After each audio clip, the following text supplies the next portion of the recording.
परम प्रेम में शिशि ठाकुर, परम आराध्या जगत जननी शिशि बड़मा, परम पूज्य पाद शिशि बड़दा, परम पूजनीय वर्तमान आचार्य शिशि दादा के श्री चरणों में मेरा कोटि कोटि प्रणाम। यहाँ उपस्थित अधर्यु दादा, जाजक दादा और सभी गुरु भक्तों, माताओं, बहनों, बच्चों को मेरा जय गुरु।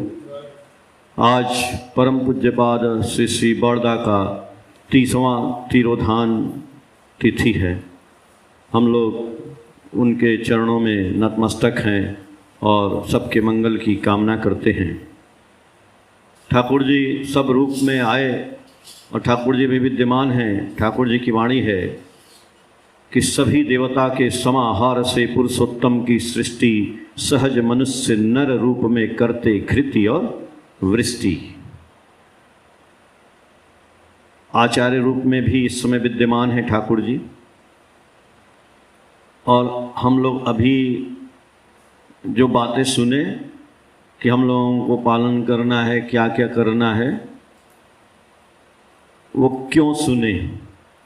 अगर हम लोग भगवान का दर्शन कर लें तो हमारा काम खत्म हो जाना चाहिए ना।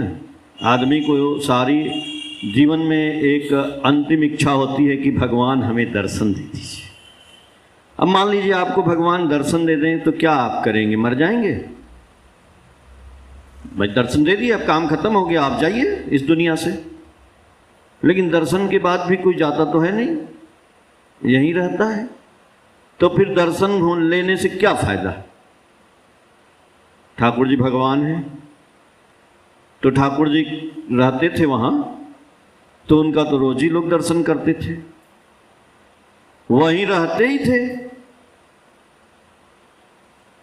और दर्शन करने वाले जो रहते थे, बाद में देखा गया कि उनके घर में भी कुछ न कुछ समस्याएं आ गई।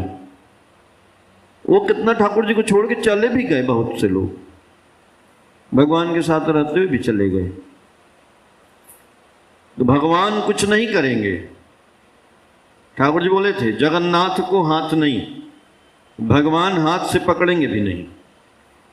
पकड़ना हमको है, पकड़ना आपको है उनको। अब कैसे पकड़ना है? श्री रामकृष्ण परमहंस एक जगह बोल रहे हैं कि देवकी को कारागार में भगवान विष्णु ने शंख चक्र गदा पद्म सहित दर्शन दिया था ना, प्रकट होकर के कि आपके गर्भ से भगवान जन्म लेंगे, सुदर्शन चक्रधारी। तो भी देवकी का कारागार तो खत्म हुआ नहीं हुआ ना।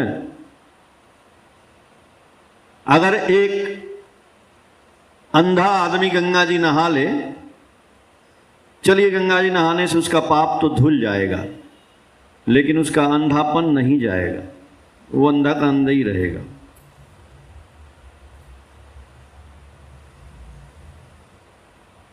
भीष्म पितामह सरसैया पे सोए हुए थे, तीर लगा हुआ था। तीर किसने मारा था? किसके कहने पर? श्री कृष्ण भगवान के कहने पर उन्होंने तीर चलाया, तो सोए हुए थे, आंख से आंसू गिर रहे थे उनके। अर्जुन बोले भगवान से, देख रहे हैं आज उनको कितना कष्ट हो रहा है, आंख से आंसू आ रहा है। तो भगवान बोलते हैं कि चलो पूछते हैं। तो गए, पितामह सोए हुए, आंख से आंसू आ रहा है, तो भगवान पूछते हैं। अर्जुन बोल रहे हैं कि आपको बहुत कष्ट हो रहा है, इसीलिए आंख से आंसू आ रहा है। पितामह मुस्कुराए, बोले हमको इसलिए नहीं आंसू आ रहा है, हम सोच ये रहे हैं कि जिस पांडवों के साथ भगवान ही हैं, फिर भी उन पांडवों का कष्ट दूर नहीं हो सका। अब भगवान उनके साथ ही रहे। आपकी क्या माया है प्रभु, मैं इसी को सोच करके हंस रहा हूं, रो रहा हूं। और आज आदमी सोचता है दर्शन दे देंगे सब दूर हो जाएगा। इसी दर्शन को करने के लिए दुनिया भर में घूमते हैं हम। वृंदावन जाते हैं, वैष्णो देवी जाते हैं, हरिद्वार जाते हैं, काशी विश्वनाथ जाते हैं, जहाँ जहाँ जाते हैं दर्शन करने के साथ कष्ट दूर होने वाला नहीं है। ये समझ में तो आ गया।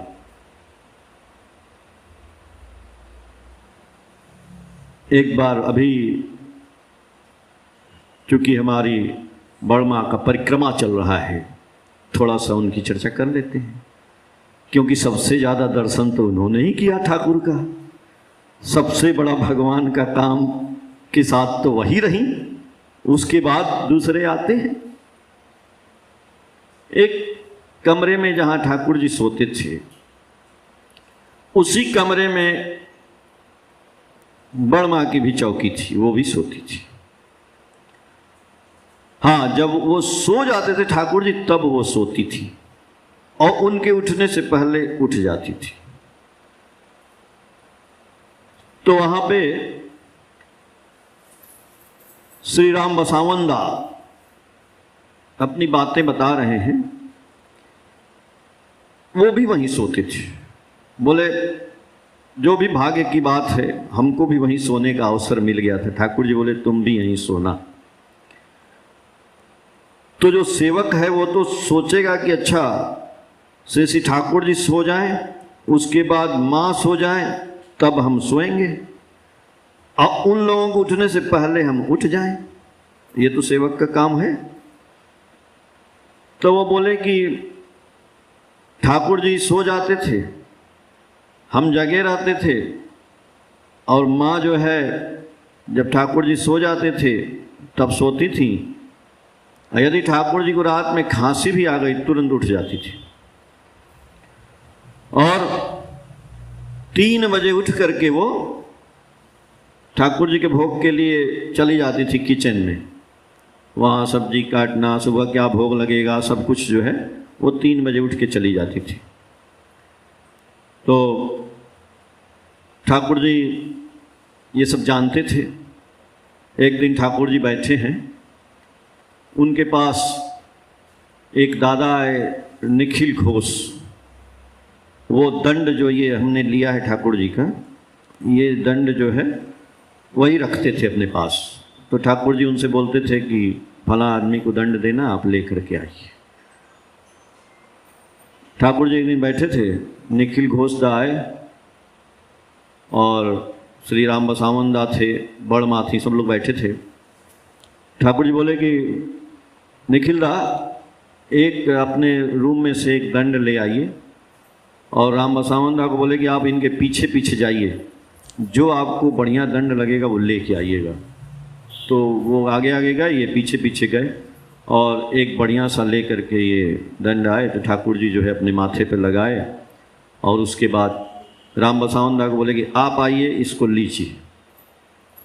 तो ठाकुर जी थोड़ा झुक करके दिए, वो लिए। लेने के बाद ठाकुर जी बोले कि देखिए 3 काम करना है आपको। ये दंड को हमेशा अपने पास रखिएगा, ये किसी को दीजिएगा मत, और कहीं खोने ना पाए, इसका सम्मान करना है।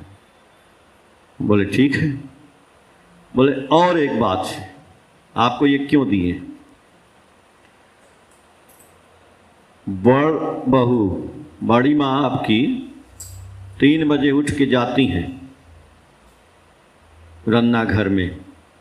आपको क्या करना है कि आपको ये दंड लेना है और उनके पीछे पीछे जाना है, और जब वो आएंगे तो पीछे पीछे आना है, क्योंकि वो बुजुर्ग हो गई हैं और आपको उनको रक्षा करना है, कहीं गिर न जाए, कहीं कुछ हो न जाए। तो ये दंड लिए रहिएगा, और रोज़ सवेरे जैसे जाएंगी तो आप भी जाइएगा आइएगा। तो ये काम मिल गया उनको, और वहीं सोना भी था। तो अपना रात को ठाकुर जी जब सो जाते थे, बड़माँ सो गई, इसके बाद ये भी अपना वहाँ सो गए। उठते हैं, देखते हैं बड़माँ तो है ही नहीं। अरे हम दंड उठाएं कैसे, पीछे पीछे जाएं कैसे? बड़ा गलती हो गया, घबरा गया काम। अच्छा ठीक है, तो ठाकुर जी का काम हुआ नहीं, जो ठाकुर जी बोले थे असली काम तो हुआ नहीं यार, घबरा गया। बोले अच्छा ठीक। अब बड़ माँ क्या करती थी कि जब सवेरे उठती थी तो ठाकुर जी का चौकी का एक बार परिक्रमा करती थी, सब देख ओख के फिर वो धीरे से चली जाती थी। लेकिन वो किसी दिन नहीं उठ पाए, तो 3 दिन हो गया, बड़ माँ पहले गायब हो जाए। अब उनको बड़ा गड़बड़ लगा, ठाकुर जी का एक भी काम, ठाकुर जी क्या कहेंगे, इसको बोले थे पीछे पीछे जाने को, दंड लिया तो जाता नहीं है। तो एक दिन गए, बड़ माँ बैठी थी, जाके उनको प्रणाम किए, बोले बैठो, क्या बात है।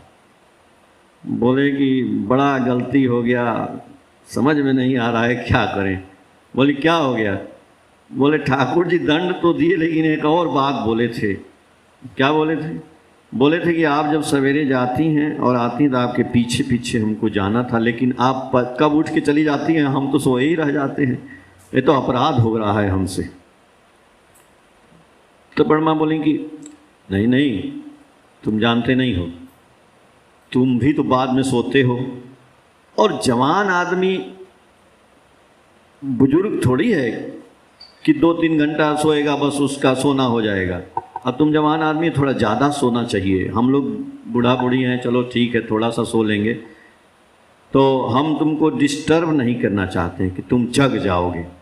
तो हम तो तुम्हारे पास से ही जाते हैं, लेकिन पैर अपना तुम्हारे पास जब जाते हैं ना तो बहुत धीरे धीरे जाते हैं कि तुम समझ न पाओ कि हम जा रहे हैं जग न जाओ।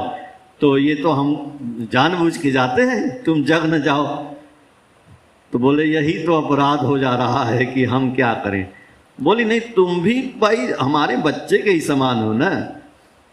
तो कितना बड़ा माँ ने उदाहरण पेश किया कि एक भक्त को भी अपना बच्चा से भी ज्यादा प्यार किया कि जग न जाए। यही भगवान का दर्शन है कि जब भगवान का दर्शन हो गया